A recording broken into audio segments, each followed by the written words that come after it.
The morning of July 28, 1986, a tragedy shook the nation. A plan to further extend the knowledge of space and science had resulted to an unexpected turn of events that will forever be remembered.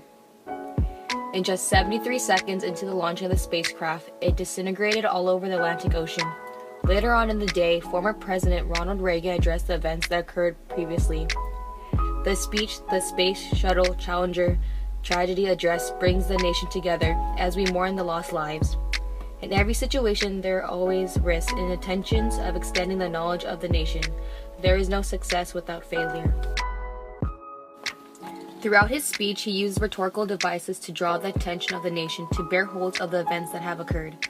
Ronald Reagan honors the people who died and explains what happened on the day as it was recorded live for the people to see, and gives his hopes to America for the future and further research for science. By using ethos in the beginning of his speech, he addresses the 7 passengers aboard the spacecraft. The families of the 7, we cannot bear as you do the full impact of this tragedy. But we feel the loss, and we're thinking about you so very much.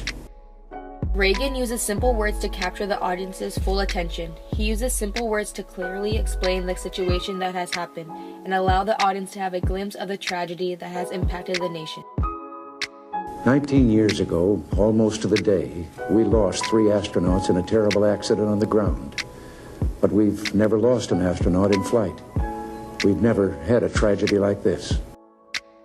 President Reagan acknowledges that he and the nation cannot comprehend what the families of the dead 7 astronauts must have been going through by the words "we" and "we are."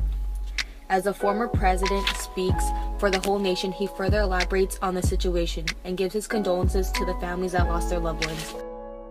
Subsequently, throughout his speech, Reagan further uses rhetorical devices to reflect the event that developed. By using pathos in his speech, he is able to connect to the audience on a more personal level. I know it's hard to understand, but sometimes painful things like this happen. Your loved ones were daring and brave.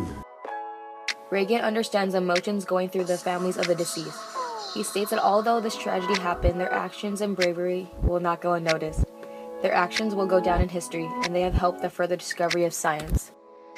Lastly, Ronald Reagan begins to end his speech with the use of logos, by comparing a past historical figure to the 7 passengers. There's a coincidence today. On this day, 390 years ago, the great explorer Sir Francis Drake died aboard ship off the coast of Panama. In his lifetime, the great frontiers were the oceans, and a historian later said he lived by the sea, died on it, and was buried in it. Sir Francis Drake was an English sea captain. He circumnavigated the globe and helped defeat the Spanish Armada. He was also awarded by Elizabeth I of England for knighthood in 1581. The explosion happened on the anniversary of Sir Francis Drake's death. Reagan is comparing the accomplishments of Sir Drake to the sacrifices of the 7 explorers. Since Drake was remembered for his contributions with honor, he urges the nation that so will the explorers that were killed in the shuttle launching. Essentially, Reagan, handling of diction and rhetorical devices, allows his audience to clearly understand his agenda and are able to connect on a more personal level. He has efficiently impacted the nation with his use of words in a way that this event will always be remembered. His technique demonstrates how in the darkest of time there's always a light at the end of the tunnel. We'll continue our quest in space. There will be more shuttle flights and more shuttle crews, and yes, more volunteers, more civilians, more teachers in space. Nothing ends here. Our hopes and our journeys continue. It's all part of taking a chance and expanding man's horizons. The future doesn't belong to the faint-hearted. It belongs to the brave.